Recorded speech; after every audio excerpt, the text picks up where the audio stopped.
نحمده ونصلي على رسوله الكريم اما بعد فاعوذ بالله من الشیطان الرجیم بسم اللہ الرحمن الرحیم۔ ابو عامر رحمہ اللہ کہتے ہیں کہ میں نے ایک باندی دیکھی جو نہایت دبلی پتلی لاغر اور اس کا پیٹ جو کمر سے لگ رہا تھا۔ میں نے اس کے دام معلوم کیے جو بہت ہی کم دام تھے، اور میں نے اس کو خرید لیا۔ اور یہ کہ اس کا خریدنے کی وجہ کیا تھی؟ اس کا دبلا پتلا ہونا، لاغر ہونا، اور اس کے بالوں کا بکھرا ہوا ہونا، اور اس کے پیٹ کا کمر کے ساتھ لگے ہوئے ہونا۔ ضعف جو ہے اس کی یہ حالت بنی، اس کا یہ سبب بنا کہ ابو عامر رحمہ اللہ نے اس کو کم داموں کے اندر خرید لیا اپنے لیے۔ جو دیوانی بتلائی جاتی تھی کہ ابو عامر رحمہ اللہ نے اسے خرید لیا، اور ابو عامر رحمہ اللہ نے اس سے کہا کہ چلو ہمارے ساتھ بازار چلو، جا کر جو ہے ہم کچھ سامان وغیرہ خرید لاتے ہیں، آگے رمضان المبارک کا مہینہ شروع ہو رہا ہے۔ اب اس باندی نے کہا کہ اللہ کا شکر ہے کہ جس نے میرے لیے سب مہینے یکساں کر دیے۔ یکساں کر دیے گا کیا مطلب ہے؟ ابو عامر رحمہ اللہ نے جب خریدا اس باندی کو تو پتہ چلا کہ وہ پورا سال ہی دن بھر جو ہے وہ روزہ رکھتی ہے اور رات بھر نماز میں مشغول رہتی ہے۔ اس لیے اس نے اس بات پر شکر ادا کیا کہ جس نے میرے لیے پورا سال ہی یکساں کر دیا ہے کہ دن بھر روزے رکھنا اور رات بھر نماز وغیرہ میں مشغول رہنا۔ ابو عامر رحمہ اللہ نے کہا کہ بھئی ہمارے ساتھ چلو، یہ کہ کچھ بازار سے جو ہے وہ رمضان المبارک کا مہینہ شروع ہو رہا ہے، کچھ ضروری سامان خرید کر لیے ہیں۔ اب یہ کہ وقت گزرتا رہا، اب جب عید کا وقت قریب آیا تو پھر ابو عامر رحمہ اللہ نے اس باندی سے کہا کہ بھئی ہم صبح بازار جائیں گے، اور یہ کہ عید قریب ہے تو جا کر جو ہے وہ عید کے لیے بھی ہم سامان خرید کر لائیں گے۔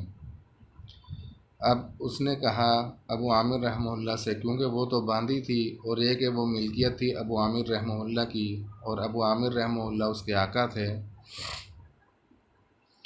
اب وہ باندی کہنے لگی ابو عامر رحمہ اللہ سے کہ اے آقا، آپ تو دنیا میں بہت زیادہ مشغول ہو، دنیا میں بہت زیادہ مگن ہو۔ اب یہ کہ پہلے رمضان المبارک کے لیے کہ کچھ سامان وغیرہ خرید کر لائیں گھر کے لیے، پھر عید کے لیے، تو آپ کیا ہے کہ دنیا کے اندر زیادہ مشغول ہو۔ تو یہ کہہ کر وہ اندر کمرے میں چلی گئی اور جا کر جو ہے وہ نماز کے اندر مشغول ہو گئی۔ تو اب یہ کہ وہ ایک ایک آیت جو ہے وہ مزے لے لے کر پڑھتی رہی اور نماز کے اندر مشغول رہی۔ اور 13ویں سپارے کے اندر سورہ ابراہیم کے اندر آیت ہے وَيُسْقَىٰ مِن مَّاءٍ صَدِيدٍ، اس کو بار بار پڑھتی رہی، اور آخر کار ایک بآواز بلند اس نے چیخ ماری اور مر گئی۔ یہ ہوتی ہے کہ اللہ تبارک و تعالیٰ کے ساتھ عشق و محبت، اور یہ کہ دنیا سے بے رغبتی، کس طریقے سے ہے کہ ان لوگوں کو اللہ تبارک و تعالیٰ کے ساتھ ایک محبت تھی، عقیدت تھی، سچی لگن تھی اللہ تبارک و تعالیٰ کے ساتھ، کہ انہیں عبادت کے اندر کس طریقے سے مزہ آتا تھا، اور یہ کہ پورا سال ایک روزے رکھنا، اور پھر یہ کہ رات بھر عبادت کے اندر نماز وغیرہ کے اندر مشغول رہنا ان لوگوں کے لیے کتنا آسان اور کتنا سہل تھا، جو اللہ تبارک و تعالیٰ کی محبت اور یہ کہ اس کی محبت اور عقیدت کے اندر مشغول تھے، اور یہ کہ ان کو اللہ تبارک و تعالیٰ کے ساتھ ایک کتنا قرب تھا اور کتنا قرب نصیب تھا اللہ تبارک و تعالیٰ کا، اور کتنی لگن تھی اللہ تبارک و تعالیٰ کی رضا حاصل کرنے کی۔ آج ہم لوگ بھی ایک مسلمان ہیں، اللہ تبارک و تعالیٰ کے نام لیوا ہیں، اور حضور صلی اللہ علیہ وسلم کے ساتھ ہماری بھی محبت و عقیدت ہے، اور صحابہ کرام کے ساتھ بھی۔ آج ہم بھی دیکھیں کہ فرائض و نوافل یا سنن وغیرہ ہم کتنی ادا کرتے ہیں اللہ تبارک و تعالیٰ کے لیے۔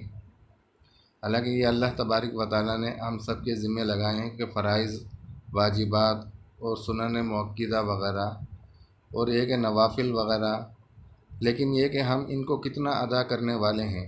آج ہمیں بھی اللہ تبارک و تعالیٰ کے ساتھ کتنی محبت و عقیدت ہے۔ تو اللہ تبارک و تعالیٰ سے ہی دعا ہے، گزارش ہے کہ اللہ تبارک و تعالیٰ ہم سب کو بھی اس باندی جیسی جو ہے وہ محبت و عقیدت نصیب فرمائے۔ وآخر دعوانا ان الحمد للہ رب العالمین۔